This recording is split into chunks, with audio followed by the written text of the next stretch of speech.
আসসালামু আলাইকুম সবাইকে লিটুর বার্ড চ্যানেলে স্বাগতম। ওয়েলকাম টু লিটুর বার্ড চ্যানেল।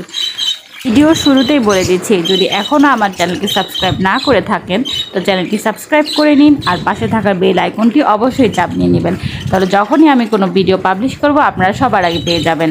এই ভিডিওতে আমি লাভ বার্ড, ককাটেল, বাজরিগর বা যে কোনো পাখিকে জোড়া দেওয়ার কিছু কৌশল বা টিপস থাকে। বাজার থেকে এনে দিলাম আর জোড়া দিয়ে দিলাম তাতেই হবে না, কিছু কৌশল বা টিপস ফলো করতে হয়। সেই টিপস বা কৌশলগুলো নিয়ে আজকের এই ভিডিওতে আলোচনা করব। তো চলুন আজকের ভিডিওটি শুরু করি। প্রথমেই যে ভুলটা আমরা করে থাকি সেটা হচ্ছে, ধরেন আপনার বাসায় এক জোড়া পাখি আছে, ওই জোড়া থেকে 3টা বাবু আসছে। ওই বাবুগুলোকে এক জায়গায় রাখলেন, পরের বার আবার যখন ব্রিড করলো ওদের থেকে আরও 3টা আসলো।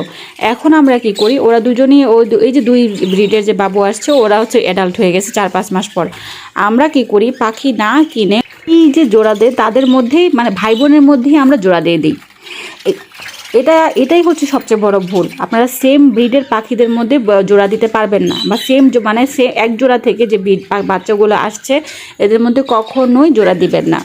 এতে হয় আপনার লাক ভালো থাকলে হবে কি, একবার হয়তো ডিম বাচ্চা পেতে পারেন, এরপর থেকে শুরু হবে আপনার আসল খেলাটা। কি খেলা হবে? ডিমের ভিতরে বাচ্চা জমবে, বাচ্চা মরে যাবে, বা আরেকটা হয়তো ডিমের ভিতরে বাচ্চা জমতেছেই না।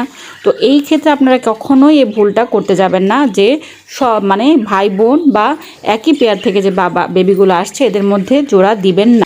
অন্য পেয়ারের বাবুর সাথে জোড়া দিতে পারেন, এতে কোনো সমস্যা হবে না, কিন্তু সেম পেয়ারের বেবির সাথে জোড়া না দেওয়াটাই ভালো। এই ক্ষেত্রে দেখবেন আপনার ডিম বাচ্চাও ভালো পাচ্ছেন।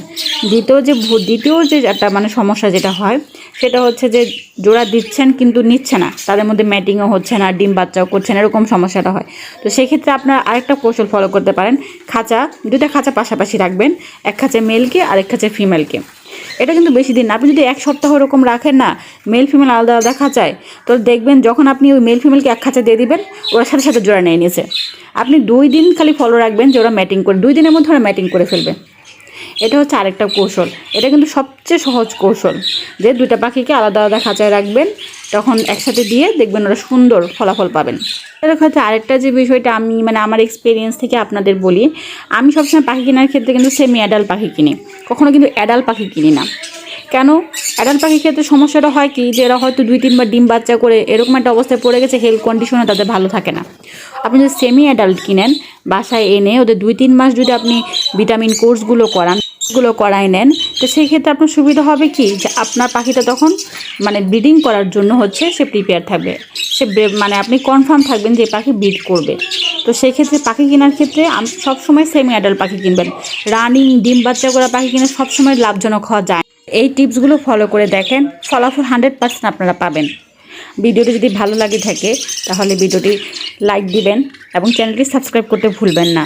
সবশেষে আপনাদের পাখির ভালো কামনায় আল্লাহ হাফেজ।